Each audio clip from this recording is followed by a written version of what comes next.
Forum Anak Brau, sehat, cerdas, berakhlak, mulia. Iya. Nah, jadi perkenalkan dulu, nama saya Cici Mela Karika dan teman saya ada Hafiz, dan selamat datang di podcast Obrak Abrik, obrolan anak, obrolan asik. Jadi hari ini podcast Obrak Abrik ini kan adalah program terbaru dari Forum Anak Kabupaten Berau, yang mana kita ini akan membahas tentang isu-isu anak-anak di Kabupaten Berau nih Kak. Nah, salah satunya apa nih yang harus kita bahas dulu? Hari ini kita akan membahas tentang perkawinan anak. Ya. Jadi kita perkenalan dulu nih sama narasumber pada hari ini dengan ada Ibu Dr. Hajar Rohaini selaku Kepala Dinas BP2 KBP 3A. Selamat pagi Ibu. Pagi anakku. Iya. Jadi hari ini Bu, kita akan membahas sedikit tentang perkawinan anak Bu. Ya. Karena kan di Indonesia sendiri itu Bu, negara merupakan tertinggi. Negara dengan kasus perkawinan anak tertinggi di ASEAN nih Bu. Apalagi Ya. di nomor 2 Ibu. Iya. Nah, menurut Ibu sendiri Bu, di Kabupaten Berau apakah masih banyak nih Bu yang melakukan perkawinan anak Bu? Baik, langsung saja. Iya. Assalamualaikum warahmatullahi wabarakatuh. Waalaikumsalam. Selamat pagi anak-anakku semua dimanapun anak-anakku berada, baik yang ada di Kabupaten Berau sendiri, semoga selalu sehat, selalu ceria, dan memang banyak kreativitas yang ditelurkan oleh anak-anak kita di Kabupaten Berau. Iya. Teman-teman kita ya. Iya. Nah, ini anak-anak orang tua. Anak-anak lah Bu, masih 16 Bu. Ya, oke. Baik, saya jawab tadi ada pertanyaan tentang masalah pernikahan, perkawinan usia anak yang memang marak terjadi di baik di negara kita maupun di dunia gitu kan. Tapi kalau melihat trennya, alhamdulillah juga di Kabupaten Berau ini tren yang perkawinan dini itu menurun. Alhamdulillah. Alhamdulillah. Kalau saya melihat datanya ada tahun 2019 ada 42, ada 2020 ada 38 kalau tidak salah ya. Ya mudah-mudahan itu tidak artinya data ini kan karena diambil tidak tidak berdasarkan data-data yang mungkin masih ada data yang menurun gitu kan. Iya. Tapi menurut saya memang bahwa perkawinan usia anak ini memang harus bagaimana pola kita untuk menurunkan, ya kan? Artinya jangan sampai terjadi lagi peningkatan untuk usia anak ini. Jadi kami selaku dinas DPPK BP 3A ini berkaitan dengan masalah anak ini memang harus selalu mensosialisasikan tentang bagaimana tidak terjadi pernikahan usia anak, pernikahan dini ya, di bawah yang telah ditetapkan. Tapi Bu, gini Bu, kan yang tadi Ibu jelaskan bahwa ada 42. Nah, kan Ibu sendiri kan Ibu Kepala Dinas kan. Nah, itu kenapa sih sering terjadi pernikahan ini? Apakah ada paksaan dari orang tua kah, atau biasanya dia hamil di luar nikah lah? Itu biasanya kenapa Bu? Oh iya. Jadi begini, beberapa faktor yang memang terjadi mengakibatkan terjadinya misalnya pernikahan usia dini itu memang ya. Ada pertama tadi sudah dijawab. Yang pertama mungkin masalah ekonomi ya. Masalah ekonomi, ada yang mungkin orang tuanya yang mengharuskan anaknya itu menikah karena tidak mampuan masalah ekonominya mungkin ya. Yang kedua mungkin faktor pendidikan yang rendah, sehingga pemahaman tentang masalah pengetahuan orang tua, anak dan masyarakat sangat rendah sehingga cenderung untuk menikahkan anaknya. Yang ketiga ada masalah budaya. Ada di suatu daerah ya mungkin itu ada istiadatnya itu bahwa anak itu kalau nikahnya itu di atas 18 atau 16 gitu kan dianggap sudah tua atau sudah tua. Nah, sehingganya faktor-faktor itulah yang ada ketiga faktor itulah yang mungkin terjadinya pernikahan usia dini ini. Ya, kita katakan pernikahan usia dini itu karena memang standar umur yang nikah itu belum sampai pada batas yang ditetapkan dalam peraturan, ya kan? Nah, itu kan. Nah, untuk kita tadi sudah membahas tentang alasan dan kenapa terjadinya itu banyak kan Bu.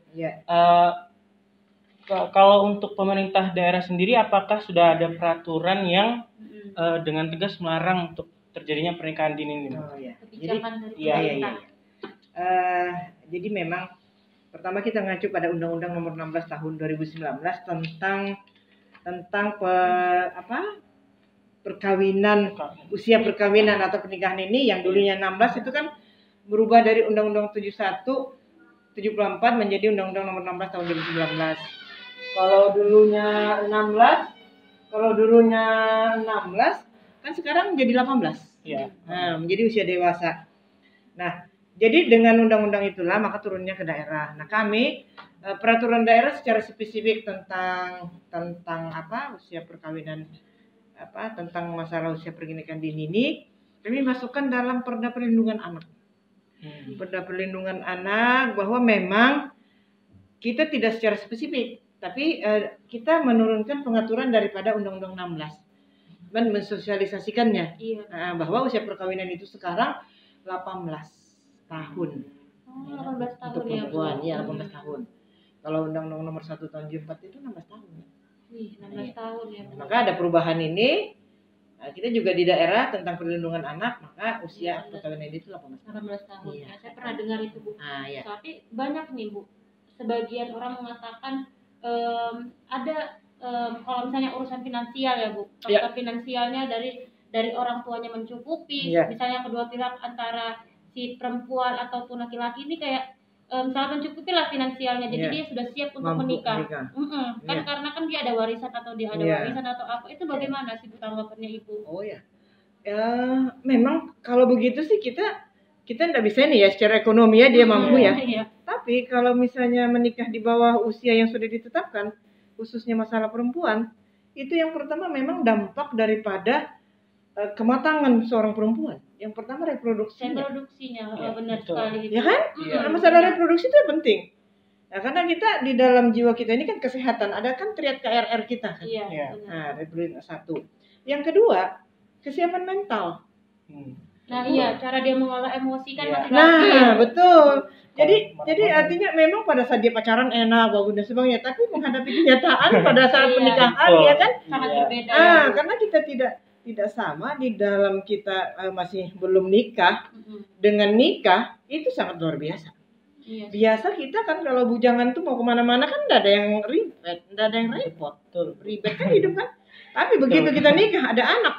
Waduh, beda-beda ya. Ini sangat luar biasa sekali. Jadi kematangan mental, fisikis itu harus disiapkan. Tidak saja masalah ekonomi kan. Nah, ya kan apa semua itu yang di dalam kejiwaan itu bisa dibeli ya kan. Nah, ini. Jadi itulah yang saya sangat tidak setuju sih dan sangat sayangkan itu kalau misalnya terjadi hal-hal yang seperti itu ya kan. Dan itu mengakibatkan banyaknya terjadi perceraian. Ya, benar. Ya kan? Kayak misalnya kesiangan mental, KDRT. Bisa terjadi kan? Nah, karena emosional pengendalian diri masih sangat labil dan rendah. Apalagi saya lihat itu ada selebgram nih Bu, selebgram yang berkoar-koar tentang pernikahan dini lah apa. Kalau pernikahan itu dini tuh enak, kayak apa ya, nggak menjauhkan dari dosa, dari agama gitu. Sebenarnya ya betulnya sih saya nggak tahu juga betulnya itu berapa persen yang seperti itu. Memang betul kalau nggak mau dosa, nggak mau zina, nggak mau itu kan zina itu kan dosa kan misalnya kalau pacaran tidak sesuai dengan agama kan dosa kan. Ya tapi kan menghadapinya kan gimana? Apa kita sudah siap? Makanya dimulai dari pacaran juga kita harus betul-betul jangan sampai mendekati hal-hal yang dilarang oleh agama. Ya kan? Betul. Nah, ayo. Kalau kita hanya ngomong menjauhi dosa kawin tapi kedepannya ini yang perlu ya kan? Kedepannya karena kawin itu bukan satu hari. Tapi kelanjutan seumur hidup dan itu pembelajaran paling berharga itu kalau kita berumah tangga itu paling berharga. Kita aja yang hampir ya sudah ini juga masih harus belajar bagaimana menyimbangkan hidup. Gimana Fis? Menurut Fis kan masih anak-anak ini Bu. Kalau saya sudah 20 tahun. Nah, sudah cocok sepertinya. Enggak apa-apa. Jadi biar misalnya ini kita semua belajar. Iya. Kan belajar kan menjadi anak yang berkualitas gitu kan. Nah, betul. Jadi bukan hanya mikirkan wow kita gitu enak nih sebentar tapi kedepannya harus kita pikirkan. Iya betul. Nah, Kalau saya minta untuk dijabarkan lagi sedikit nih Bu tentang bahaya-bahaya dari pernikahan dini. Tadi sudah sedikit disinggung tentang ada RT dan segala macam. Mungkin ada lagi yang bisa dijelaskan Bu, tentang bahaya dari. Jadi sebenarnya itu pertama masalah kematangan kita di dalam mengelola rumah tangga, ya kan? Itu yang paling penting. Kematangannya itu dalam artian kita kesiapan mentalitas kita, khususnya perempuan, ya kan? Bagaimana menghadapinya, menghadapi rumah tangga kita. Itu. Jadi itu yang paling penting. Yang paling penting saya tekankan begini, mentalitas kita, secara kehidupan kita itu kalau kita tidak siap. Jadi itu ekonomi, ya kan, mental, sikap, emosional, pengelolaan emosi kita itu sangat diperlukan. Aduh, saya deg-degan ini Bu, soalnya saya sudah 20 tahun nih Bu. Iya. Tapi kalau memang sudah misalnya kita mengharuskan usia kita juga sudah relatif wajar untuk menikah, ya menikahlah. Kemudian sudah kita sanggup secara ekonomi untuk menata rumah tangga kita, ya menikahlah, ya kan? Iya. Nah, tapi kalau misalnya masih di bawah 18 tahun, masih 14 tahun, 16 tahun itu, saya menikahnya 26 tahun. Oh iya Bu. Berarti Ibu sudah kayak lulus kuliah. Saya sudah bekerja. Memang sebenarnya kalau kita mau sebelum 26 sudah nikah, cuman kita masih mikir nanti kalau sudah nikah A, B, C, D sampai Z itu sudah terbayang itu. Ya kan? Baik laki-laki maupun perempuan. Waduh Ibu. Jadi kita bisa lihat sendiri ya, kalau misalnya di Berau ini untuk penekanan kasus pernikahan dini itu sangat minim ya, apalagi sudah dari 42 nih sudah berapa Bu kalau di tahun ini Bu? Kalau di tahun 2020 kami belum dapat data yang real, ini kan bulan Juli. Ya, kalau kami info alasannya kami ngobrol-ngobrol itu belum sampai 20 gitu kan, pernikahan dini belum sampai 20. Alhamdulillah kami lacak-lacak belum sampai 20. Tapi kami minta kalau data pastinya tolong disampaikan kepada kami gitu kan, supaya kita di dalam membuat program cepat untuk menanganinya, untuk antisipasinya. Tapi saya kepo nih Bu, gini, kalau misalnya ada nih yang kedata misalnya pernikahan dini, terus ada nggak Bu kasus-kasus KDRT yang selama ini Ibu tanganin dari akibat pernikahan dini tersebut Ibu? Sebenarnya sih tidak banyak, sebenarnya ada itu tadi karena kematangan mental dan psikologisnya antara perempuan dan laki-laki. Misalnya laki-lakinya itu masih ego, arogansi, dia sepertinya belum punya anak, gitu kan? Nah kan biasa kan itu kalau nikahnya itu kan terjadinya karena MBA juga ada, ya kan? Nah itu kan MBA kan bisa terjadi nanti pas setelah dia nikah, nggak tahu dia ini kan orang sudah punya anak. Jadi dia buat dirinya itu seperti ya pada saat dia belum nikah gitu kan. Nah, sebenarnya itu enggak boleh, makanya tadi kalau nikah itu tidak sama, sangat jauh berbeda apabila kita masih belum nikah, masih bujangan, masih kita bebas seperti ini kan. Iya benar. Nah, sekarang kalau kita mau kemana-mana, misalnya mau jalan, organisasi, mau apa, siapa yang ngelarang? Ayo, satu. Yang kedua, kalau kita sudah nikah, tidak ada yang melarang sih, tapi kalau mau keluar, anak kita ada. Ya kan? Nangis, ya kan? Ayo, siapa yang disuruh? Nah itu. Jadi ya hal-hal seperti itulah yang selalu kita ya akibatnya daripada pernikahan dini. Waduh, deg-degan sekali ya. Nah, kalau misalnya pesan-pesan Ibu nih buat anak-anak Berau ya khususnya itu bagaimana Bu? Oh ya, anak-anakku yang tercinta, tersayang di Kabupaten Berau ini semua. Yang pertama melakukan kegiatan aktivitas yang positif, ya kan? Yang kreativitasnya sangat diperlukan oleh masyarakat. Jadi untuk menghindari pernikahan dini, pacaran sih boleh, pacaran yang logis, ya mungkin kita kan tidak bisa dihindarkan juga karena makhluk laki-laki dan perempuan itu pasti terjadi ya kan? Tapi ya pacaran yang sehat lah ya. Nah, kemudian kita juga anak-anakku belajar berpikir bahwa kedepannya ini yang mengelola hidup kita ini adalah kita. Belajar berpikir seperti itu anak-anakku yang baik gitu kan, karena nanti yang kena itu kita sendiri. Jadi pesan saya menghindari hal-hal yang mengakibatkan kepada diri kita hal-hal yang negatif, ya kan? Isilah hidup kita ini dengan hal-hal yang bermanfaat. Keluarkanlah potensi kita, kreativitas kita, sehingga itu berguna baik bagi keluarga. Yang penting keluarga, kemudian masyarakat banyak. Ya. Saya berharap anak-anak semua yang ada di Kabupaten Berau ini melalui forum anak. Jadi kita selalu diskusi di forum anak ini supaya kita mendapatkan satu pencerahan. Apabila kita mendapatkan pencerahan yang baik, maka kita akan bisa menghindari hal-hal yang negatif. Saya sangat setuju kepada forum anak. Terima kasih. Mari kita tingkatkan program-program kita yang baik. Kita mengajak seluruh teman-teman kita, baik yang ada di Tanjung Redep dan seluruh kecamatan yang ada di Kabupaten Berau ini.